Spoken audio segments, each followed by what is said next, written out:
শান্তিরপাড়ার বাসিন্দা মোহাম্মদ শাহজাহান ইসলাম রাজ্যের মুখ্যমন্ত্রী ডক্টর মানিক সাহাকে সামাজিক মাধ্যমে অশ্লীল ভাষায় গালিগালাজ করেছেন বলে অভিযোগ। জানা যায়, মোহাম্মদ শাহজাহান ইসলাম কংগ্রেসের নেতৃত্ব। রাজ্যের মুখ্যমন্ত্রী, যিনি রাজ্যের কল্যাণে প্রতিনিয়ত কাজ করে যাচ্ছেন, ওনার বিষয়ে এই কুরুচিকর উক্তি করায় মোহাম্মদ শাহজাহান ইসলামের বিরুদ্ধে আগরতলা পূর্ব থানায় একটি মামলা দায়ের করা হয় এবং তাকে দ্রুত আটক করার আবেদন জানায়। আপনারা জানেন যে শান্তিপাড়া বসবাসকারী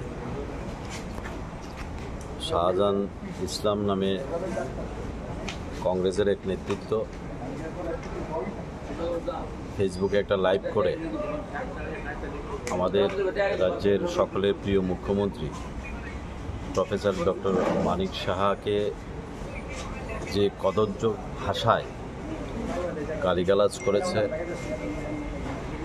অশালীল ভাষায় গালিগালাজ করেছে, তার পাশাপাশি আরক্ষা দপ্তরের যারা কর্মীরা আছেন তাদেরকেও ভাষায় প্রকাশ করা যে ধরনের ল্যাঙ্গুয়েজ সে ইউজ করেছে এবং আমাদের ভারতীয় জনতা পার্টি আমাদের মাইনরিটির স্টেট প্রেসিডেন্ট এবং মাইনরিটি বোর্ডের চেয়ারম্যান জসিমদারকে ইন্ডিকেশন করে যে ধরনের ভাষা ইউজ করেছে, ত্রিপুরা রাজ্যের শান্তি সম্প্রীতির বাতাবরণকে বিনষ্ট করার জন্যে এবং সম্প্রদায় ভিত্তিক একটা বিভেদ, একটা উচ্ছৃঙ্খল বাতাবরণ সৃষ্টি করার জন্যে এই ধরনের উস্কানিমূলক বক্তব্য রেখেছে। আমরা ভারতীয় জনতা পার্টি সাধারণ কার্যকর্তা হিসাবে আমাদের রাজ্যের যে শান্তির বাতাবরণ রয়েছে সেটাকে বিনষ্ট করার জন্য এই ধরনের মন্তব্যকে আমরা তীব্র ভাষায় নিন্দা জানাই। আজকে প্রশাসনের কাছে এসেছি, তাকে অতি সত্বর যেন গ্রেপ্তার করা হয় এবং যেই ভাষা ইউজ করেছে তার যেন সঠিক শাস্তি হয়, তার জন্য আমরা এসেছি। এবং এই জায়গার মধ্যে একটা শান্তির বাতাবরণ আমাদের ত্রিপুরা রাজ্যের ধর্মগতভাবে সম্প্রদায় ভিত্তিক আমরা সকলে আমরা রাজ্যের ডেভেলপমেন্টের জন্য, রাজ্যের উন্নয়নের জন্য আমাদের রাজ্যের প্রিয় মুখ্যমন্ত্রী, আমাদের মন্ত্রিসভা সকলে মিলে কাজ করছে। আজকের এই শান্তির বাতাবরণকে বিনষ্ট করার জন্য এই রাজনৈতিক দল কংগ্রেস, যাদের কোনো অস্তিত্ব নেই ত্রিপুরা রাজ্যে, শুধুমাত্র খোলা জলে মাছ ধরার চেষ্টা করছে।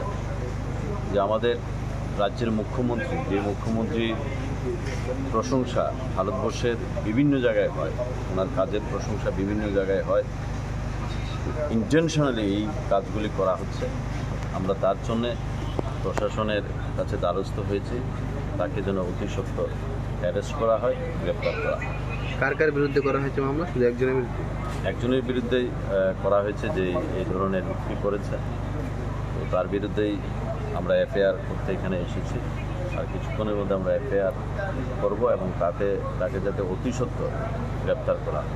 সেই জায়গায় একটা উত্তেজনা সৃষ্টি হয়েছিল, কি হয়েছিল? এবং দেখা গেছে বিধায়ক সুদীপ রায় বর্মন এবং কংগ্রেস সভাপতি আশিস শাহকে দেখা গেছে। দেখুন, এটি রাজনৈতিকভাবে ইন্টেনশনালি আর যে ভাষায় আপনারা মিডিয়াতে আছেন তার বাইকটা দেখবেন যে কীভাবে সে সেখানে সোশ্যাল মিডিয়ার মধ্যে কী ধরনের ভাষা সে ইউজ করেছে, ব্যবহার করেছে, এবং তাকে সেভ করার জন্যে এবং তাকে গার্ড করার জন্যে এই রাজ্যের তথাকথিত কংগ্রেসের দুজন নেতৃত্ব তার বাড়িতে গিয়ে তাকে রেস্কিউ করার জন্যে উল্টো সুর চড়াচ্ছে।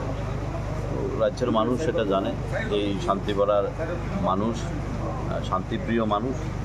এই শান্তিপাড়াকে বিশৃঙ্খল করার জন্য, এই পরিবেশটাকে বিশৃঙ্খল করার জন্য এই ধরনের উস্কানিমূলক কথাবার্তা এবং তাকে সাহায্য করছে। আমরা তীব্র ভাষায় নিন্দা করি। রাজনীতি তো রাজনীতির মতো হবে, পলিটিক্সের মতো হবে, কিন্তু পলিটিক্সের নামে কোনো অঞ্চল, কোনো এরিয়া যেখানে শান্তির বাতাবরণ রয়েছে সেটাকে বিনষ্ট করার যারা চেষ্টা করে, আমরা তাদের বিরুদ্ধে সোচ্চার আছি এবং ইমিডিয়েটলি তাকে যাতে অ্যারেস্ট করা হয় তার জন্য আমরা